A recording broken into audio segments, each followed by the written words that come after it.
right, let's move on. Origin of the Eastern brown steak. Eastern brown steak? Brown steak? Eastern brown. Do you want to slice me some more cake there? Do you want to give me a little slice more cake there? I'll keep reading. I'm having this one. No. We got a whole cake over there, man. Thanks, Lisa. Legend. I'm just gonna keep jabbering while you do that. Is that right? So, origin of the Eastern brown steak, Pseudonaha textilis. I'm just gonna keep saying steak. In New Guinea, evidence of multiple dispersals from Australia and comments on the status of Pseudonaha textilis pui. This is in Zootaxa, Williams et al. 2016.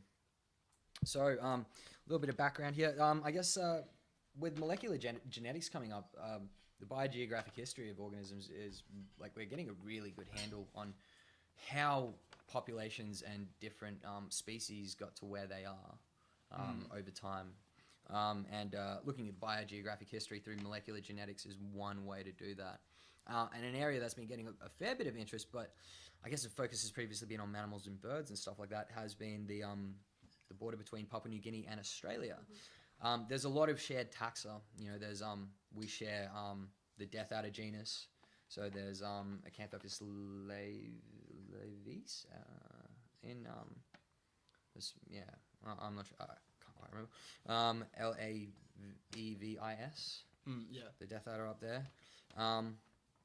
And they've got they've got a couple of black snakes. They've got taipans up there, and also in 1953.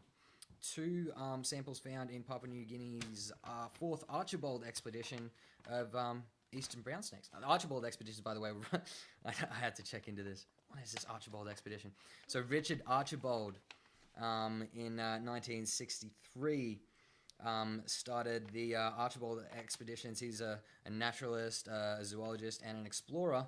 So they started these natural history and exploration survey trips. It's a non-for-profit, and they cruised around initially Papua New Guinea and sort of Pacifica, Oceania, just like old school naturalists. They were doing it in the 50s. Yeah. So that's when they found a couple of these things, and they were mentioned that they look very similar to Queensland and northwestern type eastern browns, except for one difference: 12 maxillary teeth. Now, by maxillary teeth, we mean the solid teeth, not the fangs. Not the fangs. Exactly right. Whereas the only difference between our ones here in Australia is they generally have 9 to 11 teeth. So I guess it's just a couple of solid teeth difference, and then this thing that they found over there in Papua New Guinea is an eastern brown snake. It's the Australian eastern brown snake, which previously was not known to be there. So that's a pretty recent kind of discovery. Oh, look at this cake. Thank you. So just for some people listening, species can disperse in a number of ways. Now, obviously, over land, that's pretty easy. As long as the environment permits it, they can disperse to who knows how far.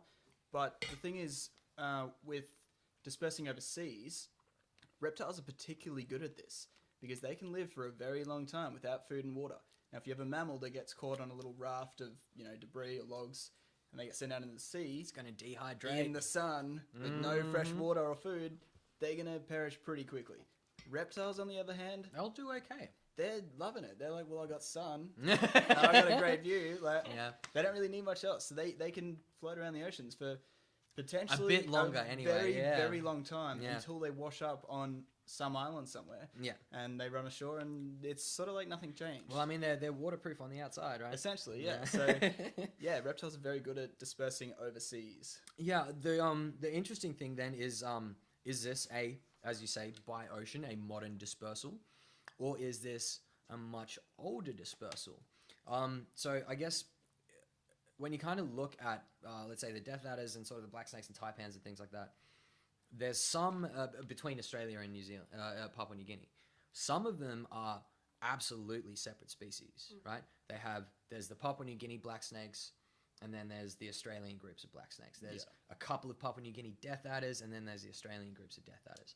And then you have some that are definitely kind of like they're the same species, but their genetics are slightly different. Yeah, so but some of the ones that you'll find some of the ones that you find in Papua New Guinea will have Australian genetics, and some will have a bit more unique, but they're not entirely separate across the border yet. And then there's some that you can't tell any goddamn difference. Yeah. Like the was it the taipans between Papua New Guinea, the coastal taipans between Papua New Guinea and Very, Eastern very Australia, very hard to tell apart. So because it seems that the transfer between the two land masses is pretty, like, it happens now and again to the point that you've kind of got different temporal levels of adaptation to that unique Papua New Guinea environment. Yeah. You know what I mean? So that it makes it even harder to guess where this brown snake came from. Yeah. Right? Is it there because of one of these different types of natural types? And then there was another theory that they were brought over because it was they were found around the 1950s. They were thought that maybe they were brought over there on like military equipment from Australia, so it could be an accidental invasive. In which case, that's a big medical problem for Papua New Guinea. If they have a new invasive species that is going to start populating their island, excuse me, and it's the Australian eastern brown snake. Well, that's the #1 biter in Australia. And they may not have large anti-venom stocks for it. So it is quite important to know, I guess, its biogeographic history. So, enter genetics, right? That's generally the way to go. Yeah. So we had this study here from Williams et al. In Zootaxa. And they had 5 samples from Papua New Guinea, one from Indonesia, I think, or Indo-New Guinea, Indo-Papua. And they were looking at, and see, this is a more typical mitochondrial study. They're looking at not just, they're not looking at the whole genome, they're looking at a couple of different genes and then like some of the flanking regions. So what they're looking at is 900 base pairs of mitochondrial DNA. So they sequenced the transfer RNA, the LU transfer RNA and the His transfer RNA on either side of nitrogen dehydrogenase 4, which is one of the cytochrome oxidase genes. Guys, all this terminology, you can ignore a lot of it and just search it up. Google it. They will yeah, that's right. Google it. 900 base pairs of mitochondrial DNA. That's the most important part. They were looking at 900 base pairs. The last study was looking at 16.5 thousand base pairs. That's the difference between sort of a genomic study and a genetic study. But still, I mean, you still get amazing data, biogeographic data, and it's easier to do. It's easier, quicker. Sometimes quick and nasty gets you the exact same result. Who gives a fuck? Yeah. So, interestingly, the sort of southeast, northwest, and central West Australian groupings of brown snakes exist. So we've got a sort of southeastern group of brown snakes that's all along the east coast. We've got a central western group, and we've got a northeastern group of eastern brown snake. That's kind of how the genetics break up into these little subpopulations. Now, if you're looking at the phylogeny and then kind of backtrack, by phylogeny I mean like for your listeners, I mean kind of a branching tree of life, and we're building this using the differences in genetics. An easy way to wrap your around this, and this isn't the general method used, is called the distance method. If you take 2 DNA sequences and you just compare the number of overall differences and compare that, divide that by the number of base pairs, then you get a percentage difference. And we call that the genetic distance between 2 sequences. It's very, very simple, and it's a very, very crude method. It's completely ignoring the importance of different substitutions and things like that. Ignore all that for now. Just imagine that we've got these different levels of genetic distance between sequences.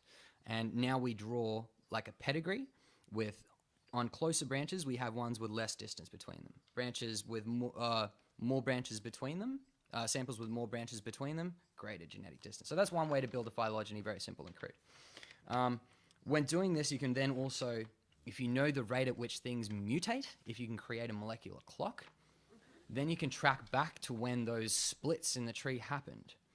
And this is what we do what they do a lot of the time with biogeography, by looking at kind of phylogeography. So you put phylogenetics over geography.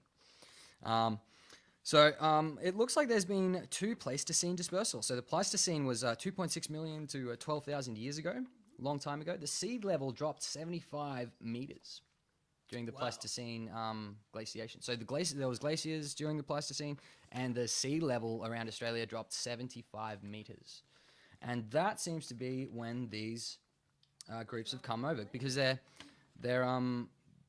seems that the Eastern New Guinea and the Western Indo-Papua haplogroups, respectively, came from Northeast and Central West Australian haplogroups. So Central West, a little bit above Central West Australia, you've got kind of the bit of Darwin there, Yeah, right. and from that tip, we've had some go through to Indo-Papua out in the west, and then sort of from Cape York, I imagine we've had the northeastern Australian group go to sort of Eastern New Guinea, and it appears they're actually a completely natural dispersal. Why it hasn't been all one big push is because those were separate land bridges. Yeah.